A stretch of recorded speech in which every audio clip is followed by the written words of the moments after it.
In this video, we're going to look at the single leg stance and some of the things you can derive from it during your assessment.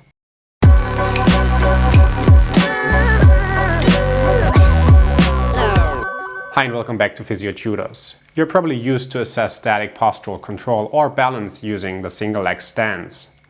And it's a great indicator for fall risk in the elderly population, but why not use it with any other patient as well?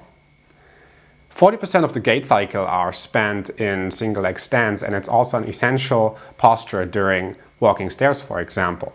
Now, some might argue that walking, for example, is a dynamic movement and single leg stance is a static posture, but the stabilization mechanisms are essentially the same. So here are some of the findings you might see during a single leg stance assessment. Asking the patient to take off shoes and socks can already reveal difficulties. For example, does the patient sit down or is it difficult for them to reach the feet?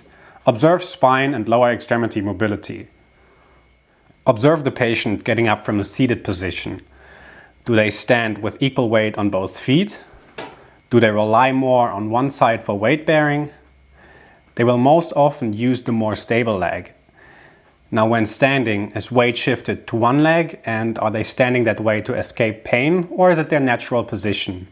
Remember, if your patient is complaining about pain, be aware that pain influences movement patterns. Ask the patient to look straight ahead with the arms on their side and then stand on one leg. Don't specify which leg and how high the other leg should be lifted. The patient will likely choose the more stable leg and lift the opposite leg to a height that's comfortable for them. Observe the breathing and movement of the rib cage.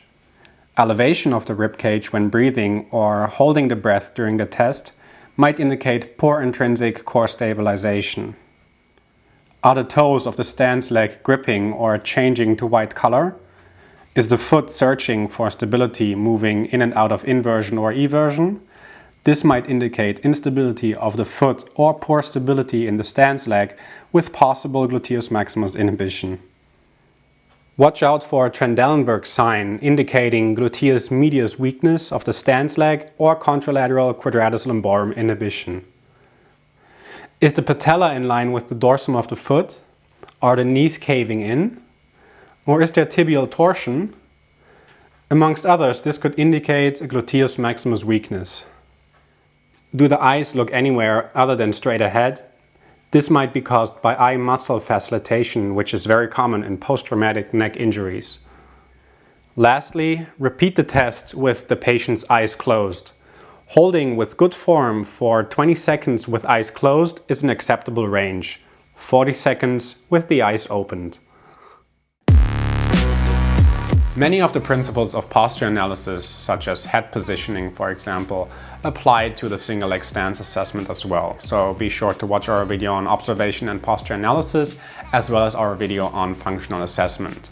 Now, if you like this video and you want to see more of it, leave a thumbs up, subscribe to our channel if you haven't by clicking below, and visit us on social media or on our website. This was Andreas for Physio Tutors. I'll see you next time. Bye.